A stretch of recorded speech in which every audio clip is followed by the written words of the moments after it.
Alex, which is where I've done a lot of work, in hopes that Alex Gibney would take it on, because he's sort of master of financial films. He did the Enron movie, The Smartest Guys in the Room. He also did that crazy Scientology movie. Exactly. And Alex really loved the story, but he couldn't direct it because he was already see if we can connect Sarah, who's the producer, and Dan, with one of the other directors in our shop, which turned out to be me. And then the idea for the film and the genesis of the storytelling really began just as I describe it in the movie itself, which is Dan and I met in a TGIF in Penn Station. That's so romantic. It's so... Your first date at TGIF, that's really a bad story. Yeah, Penn Station, I mean,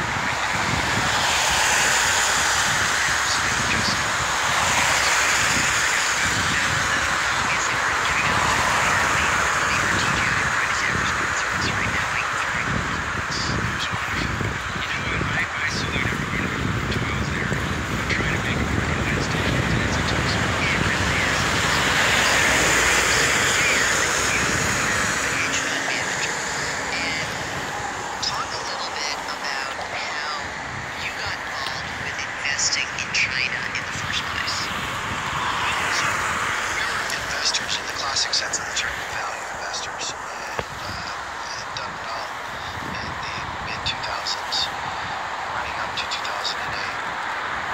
2008 was a yeah, it's weird. It does strike me as one of those. Why does that sound familiar?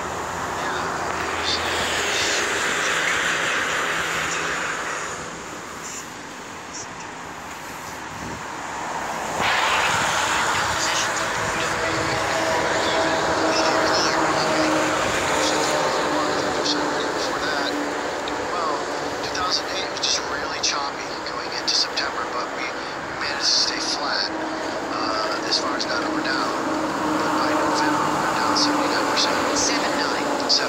Wow. Yeah. So you had a hedge fund, and was it filled with a whole bunch of institutional people, or were they just rich people who had extra money? Well, at that time it was my partner's hedge fund, and he's a really unsung hero in this story. Well, I swear to God, there was two of us, and there's a whole team behind what I did. I could arguably say I'm the least important part of that team. For one reason or another, I end up with the movie. And it was his fund at the time. And I ran the venture capital part of our business as well as some of the real estate interests. So it was a soul-crushing experience for him. And he came to stay with me for a couple of weeks. And I said, okay, tell me about your side of the business now, because I'm now going to have a part in everything we do on your side of the business. And he explained to me about value investing. And I basically said, look, we shouldn't change anything about what we do because it worked for you for 20 years, and let's stick with this model. Let's consider these last 2 months an anomaly in the market was, and go back to value. And when we looked at value in 2009, almost everything was in China. A China-based company listed on our U.S. exchanges. So we thought, like anybody else, if it's listed on our exchange, they're regulated by the SEC, the exchanges do their diligence, the investment banks do their diligence, they have a Big Four auditor. We had no reason to suspect anything, and we invested almost everything into these China-based companies long, and picked up 229% in 2009. Whoa. Okay, and so how did you get information? Because notably, the Chinese market itself is sort of opaque. The fact that it had a U.S. listing, you presume that, it sort of has compliance hurdles, that it's been reached. But if I wanted to buy a Chinese company, I am precluded from doing that. I can't go invest in a Chinese-based company from the Chinese market because they have the A and the B, and it's really hard to invest overseas. So your idea was, if it's here, right, it's kind of cleared this regulatory hurdle, and correct, at least we know that it's kind of maybe not be the best investment, but at least it's not, some fly-by-night crazy, Joe's investing. We felt it was the best investment, and we did the same due diligence at that time that we would do on any U.S. listed company based in the United States. So we interviewed CEOs, CFOs, we talked to competitors, we channel checked and things of this nature. The difference being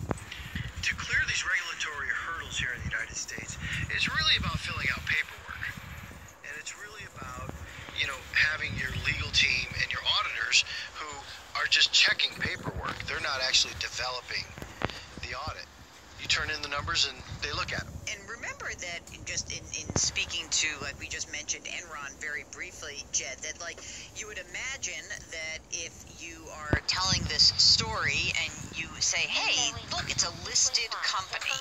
Right. Was it surprising to you to learn how, in fact, these companies became listed in the United States? Honestly, when I began this, I didn't really understand the concept that dozens or hundreds eventually of Chinese companies could be listed on U.S. exchanges. And so it was really eye-opening to see the mechanics of that, which are quite complicated. It was also interesting to see how we're really living in a 21st century economy where capital can flow across borders instantly. But what I found in making the film is that the regulatory framework and the rules of the game of capitalism that are supposed to keep it fair and transparent are kind of stuck in the 20th century. And to me, that's a sort of big takeaway from this whole story. It's less about the specifics of what happened in this set of frauds and problematic companies and more about what kind of system do we want to have. If we want to have a global market, which I think is probably good and probably inevitable, we should really think about policing it in a way so that we can be reasonably sure that what we're looking at is what it claims to be. And the interesting thing, Dan, is that when we look at how those companies were able to kind of use their own, sidestep regulators in general, was the premise was, let's find some shell company in the U.S. This company had already been a public company, right, but it really didn't have any assets anymore. And right. Did they do a reverse merger? Is that how they did it? In many cases. Some of them were IPOs, but in many cases it costs a lot less to reverse merge into a company. And in all fairness, Berkshire Hathaway is a reverse merger. I mean, so it can go fine, but in these cases, you spend anywhere from $100,000 to $300,000 on what they would call a clean shell, which means it has no litigation attached to that old former company. And you reverse merge your company into it, and you don't have as many of the audit hurdles or regulatory hurdles that you would have in an IPO. And as a result, when you as an investment advisor or a chief investment officer of a hedge fund or a private equity firm, you're looking at it, you say, here's the filings, right, here's the numbers. Right. You don't know whether or not these are complete baloney or not.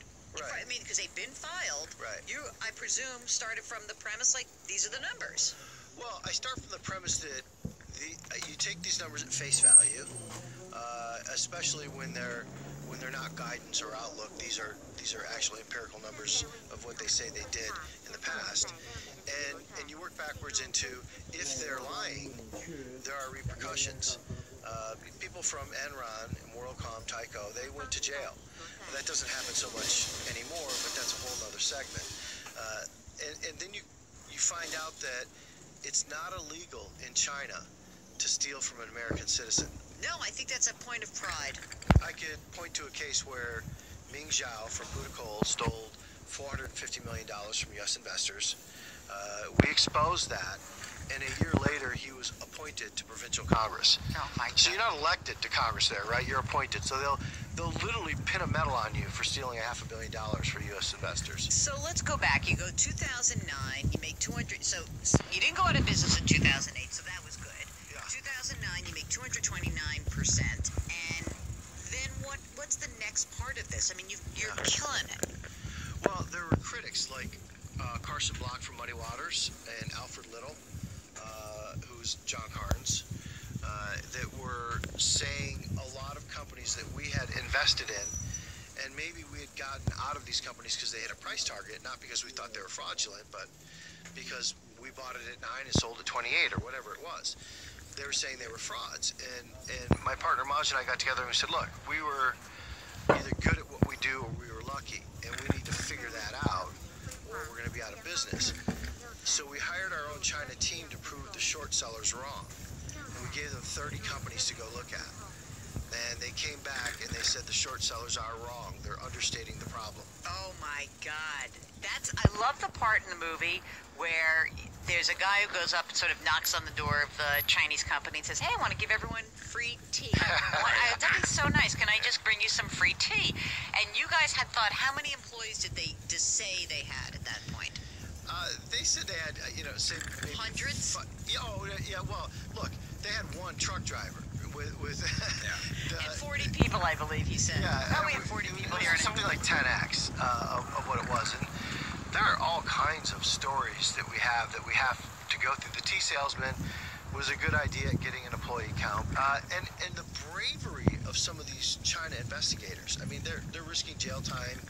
They've been beaten up. They've been run off the road. They've been pistol whipped, things of this nature. So you come to find out that these Chinese companies, some of which had done IPOs in the U.S., some of which had done reverse mergers and are now listed on U.S. exchanges, that they're basically fraudulent endeavors. That they're kind of saying, hey, it's as if it's like the Jill Trading Co. from China, from Shanghai, is setting up, and I do a reverse merger, and I then what? How do I get people to invest in this fraudulent? Because there's a part of this that's like, you got to have a pimp. So who's the pimp in the story?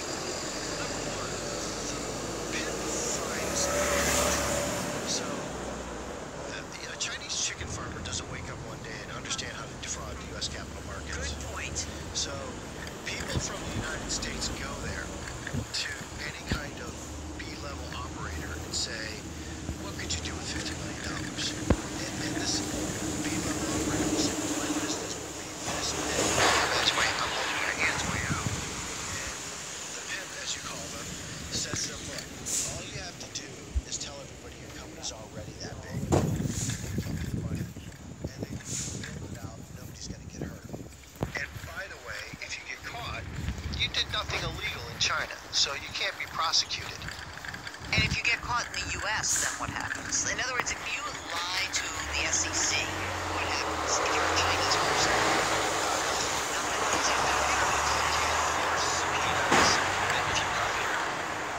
They can. No, they'll put you on a plane and send you home. Now here, you go straight to jail, do not pass go, and you got to post bail or something of that sort. But no. And the ironic thing is, when we catch U.S. people stealing from China investors, like the EB-5 program, which is a pathway to citizenship for Chinese, they caught, $500 million worth of theft of Chinese citizens. Our government has done the right thing and taken that money back and made the Chinese citizens whole, which I take exception with. I think we should put that money in escrow and say to the government of China, here's what we've taken back from our criminals, and we'll make your citizens whole.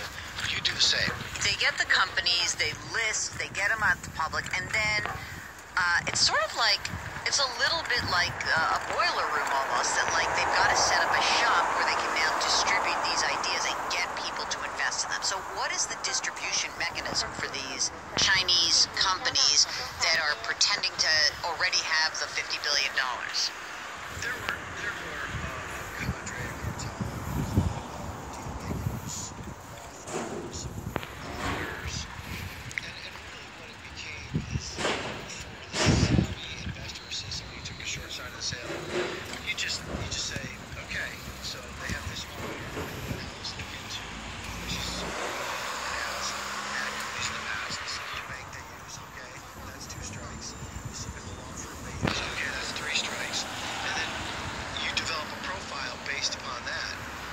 And you pretty much know that when they use 3 or 4 of these kinds of firms, that there's probably some there, and you can spend some money looking into them.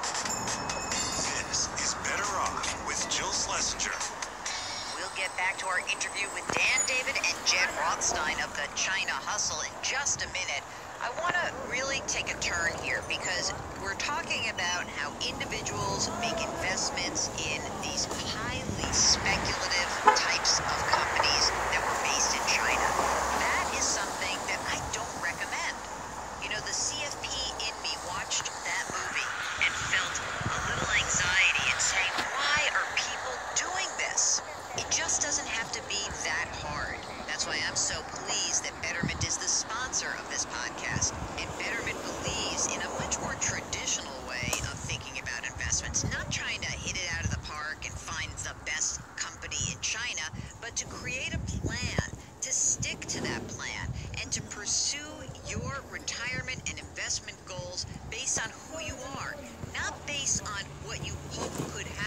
to some company across the world. Based on the information that you tell Betterment, they'll make tailored recommendations on decisions like how much to invest, how much risk to take on in your portfolio, and the type of investment account you should have. For more information, visit betterment.com/betteroff. Betterment, rethink what your money can do. And now back to our interview with Dan David and Jed Rothstein of the China Hustle. So you start from the long side in 2009. You make a bunch of money. You hire these people. Say, "Oh my God, Dan's, these guys are investing," and you go hire these guys and find out that it is fraudulent, and then you start beginning the process of saying, "Let's now bet against them." No. What happens then? I said, well, we don't want to be short sellers. That's not our outlook. We're value investors. Let's not try and learn a new game. Let's go to the investment banks. Let's go to the SEC. Let's go to the exchanges. Let's tell them what we found. And let's see if maybe they could hire us or somebody like us to do proper diligence so that American investors will be confident that we can just buy good Chinese companies, because we still wanted to do that. And we were just, soundly pushed aside, threatened to be sued and sued by almost any of these entities. We were speaking to the exchanges. I was like, who the hell are you? Also, were you treated like, oh, you're not some big white shoe Wall Street dude, you're a guy from Pennsylvania doing We were bullied. what? Yeah, we were bullied. And we didn't take too well to that. So we published our first two short reports without taking a position. Interesting. We said, look, we'll spend $50,000 buying grave plots in China, proving that this company didn't own the cemetery they said they owned. And then there was a pharmaceutical company as well. We said, well, we won't take a short position, and the investor community will buy our research. They'll love us. So we put that report out, and the investor community said, you're short sellers. We don't care if you say you took a position or you didn't. If you're a critic, you're a short seller. Okay, can I just stop for a second? Jed, Yes. who devised the storytelling of how to present what short selling is in the movie? I did. It is brilliant, and I want that clip, and I want it to go viral. It is the best explanation ever of short selling that I've ever seen. I've been doing this for 30-something years. It's brilliant. It's hard to wrap your head around, isn't it? Short. I mean, it took me a while to really myself understand the mechanism, the key mechanism of borrowing something and then selling it right away. And I think that's not a natural transaction. So it really took me a while to understand it and to be able to explain it in a simple enough way. And so right in the middle of the movie, there's this great animation, which is the best explanation ever of short selling, which should be its own animation. You should basically license it to every investment. Amazing. Really great. And I think that the concept of betting against is always it's a strange feeling, because you hear from the investment community, oh, those guys, they're the bad guys, they're short sellers. So you also have Jim Chanos in the movie, who's a legendary short seller, and I thought he also did a good explanation of, like, look, this is part of the market. You want both sides represented, right? Right. One of our screenings, somebody in the audience stood up and said, "No, you shouldn't have short sellers. They shouldn't be allowed in the markets. They just want to bring things down." And my thinking was, well, if you have a market, you have to have the ability to suggest that stocks should go up and also that they should go down. It's not to say that every short position is justified. Of course, they're not. And they don't always work out. And there's a huge risk in being a short seller, right? I mean, so that's the other part. It's a huge risk to short fraud. Of course. For sure. You can make money if the market agrees with your thesis at the same time you do. If they agree with your business, oh my God, what that guy said last year, it turned out he was right. He's broke. Right. Because he had to hold on to that short. Well, it went up, 10x. But that's what ends up happening. And when you're shorting a fraud, everybody says, well, this company's a complete fraud. You're going to take them to zero. It's easy. A fraud can say anything. So when you come out against them, and the next day they put out a press release, A, calling you a financial terrorist, and B, saying, by the way, we just signed an agreement with Nestle. They know they're caught anyway, so they're just pumping their stock at the end. These guys.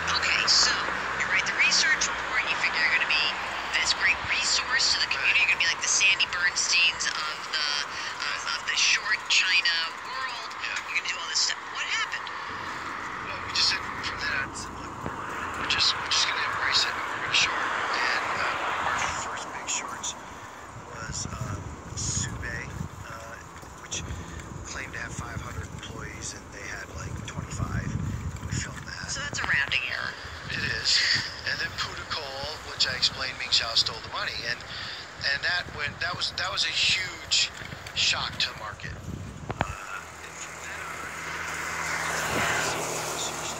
Crashing $1 million companies. And what years were And then the SEC wanted to talk to us.